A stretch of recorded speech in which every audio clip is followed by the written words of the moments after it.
18 जुलाई को सरकार ने पैकेज्ड और लेबल युक्त दूध, दही और दाल, आटे जैसे रोजमर्रा के सामानों पर 5% जीएसटी लागू कर दिया, जिसके बाद पहले से महंगाई की मार से त्रस्त आम आदमी का खर्च और भी बढ़ गया।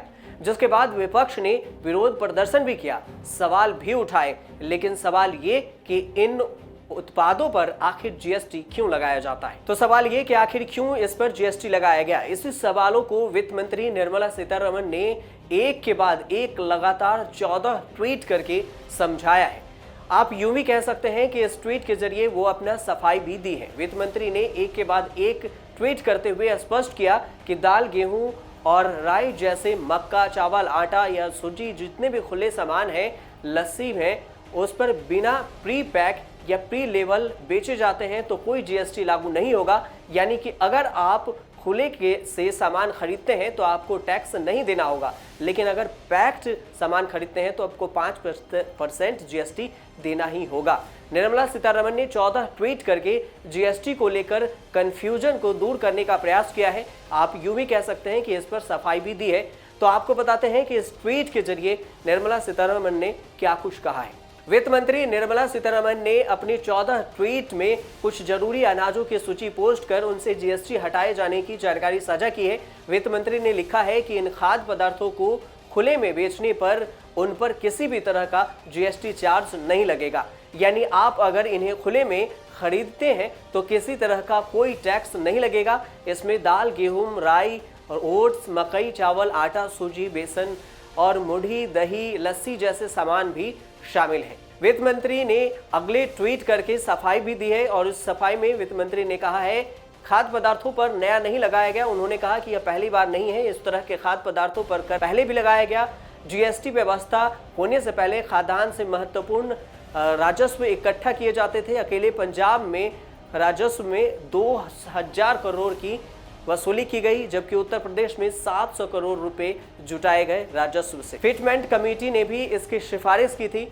निर्मला सीतारमण ने ट्वीट करते हुए आगे कहा कि राज्यों द्वारा वसूले जाने वाले कर को ध्यान में रखते हुए जब जीएसटी लागू किया गया था तो ब्रांडेड अनाज, दाल, आटे पर 5% की जीएसटी दर लागू की गई थी। हालांकि जल्द ही इस प्रावधान का दुरुपयोग देखने को मिला और धीरे धीरे इन वस्तुओं से जीएसटी राजस्व में काफी गिरावट आई और सरकार को फिटमेंट कमेटी ने इस तरह के दुरुपयोग को रोकने के लिए सभी पैकेज्ड और लेबल युक्त सामानों के रूप में जीएसटी लगाने का प्रस्ताव दिया था। जीएसटी काउंसिल के जीओ में भी लोग शामिल हुए थे। वित्त मंत्री ने बताया कि यह फैसला जीएसटी काउंसिल के जिस ग्रुप ऑफ मिनिस्ट्री यानी जीओएम ने लिया उसमें पश्चिम बंगाल, राजस्थान, केरल, उत्तर प्रदेश, गोवा और बिहार के सदस्य भी शामिल थे।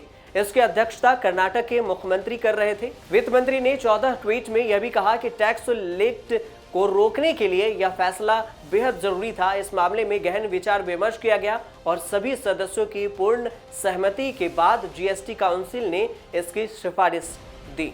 बिना लेवल के उत्पादों पर जीएसटी नहीं लगेगा। वित्त मंत्री ने अगले एक ट्वीट में कहा कि इस लिस्ट में दिए गए सामान पर किसी भी तरह का जीएसटी नहीं लगेगा। अगर ये बिना पैकिंग या लेबल के बेचे जा रहे हों तो अगर इन चीज़ों को लेबल के साथ बेचा जाता है तो उन पर 5% दर की जीएसटी लागू होगा।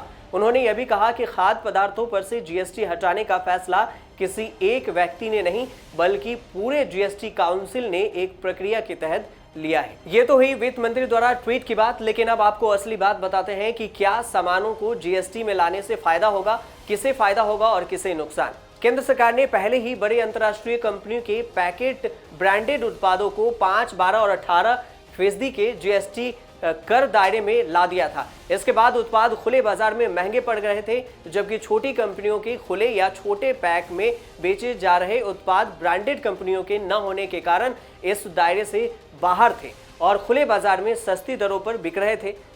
नई व्यवस्था लागू होने के बाद अब छोटी कंपनियों की पैक्ड सामान पर भी 5 और 12 से 18% तक टैक्स लगेगा। इससे छोटी कंपनियों के उत्पाद भी महंगे हो जाएंगे। छोटी कंपनियों के उत्पाद और बड़ी ब्रांडेड कंपनियों के उत्पाद में बेहद मामूली अंतर रह जाने के बाद ग्राहक थोड़ा ज्यादा पैसा देकर ब्रांडेड उत्पाद ही खरीदना चाहेगा। इससे छोटी कंपनियों को नुकसान होगा, जबकि बड़ी कंपनियों के माल कि बिक्री में बढ़ोतरी होगी। सीधे तौर पर अगर समझे तो छोटी कंपनियों को ज्यादा नुकसान होगा, जबकि बड़ी कंपनियों इसमें लाभ होंगे। निचले स्तर पर व्यापारी तक को छोटे मोटे दुकानदारी ही करते हैं, लिहाजा इस दायरे से बाहर रखा गया है और उसने अब टैक्स सिस्टम के लिए भी स्वयं को रजिस्टर नहीं कराया होगा, लेकिन अब हर माल की बिक्री दिखाने के लिए जीएसटी नंबर लेना अनिवार्य हो जाएगा। इससे उनका लेजर मेंटेन करना खर्च बढ़ जाएगा और चूंकि 25 किलो से ज़्यादा के पैक पर कोई जीएसटी न लगाने का निर्णय लिया है, लिहाजा बड़े व्यापारी इस सिस्टम से अप्रभावित रहेंगे। वे पहले ही इस तरह अपना टैक्स देते रहेंगे। मोटे तौर पर छोटे व्यापारियों को ज़्यादा नुकसान झेलना पड़ेगा। आप देखते रहिए न्यूज़ तक।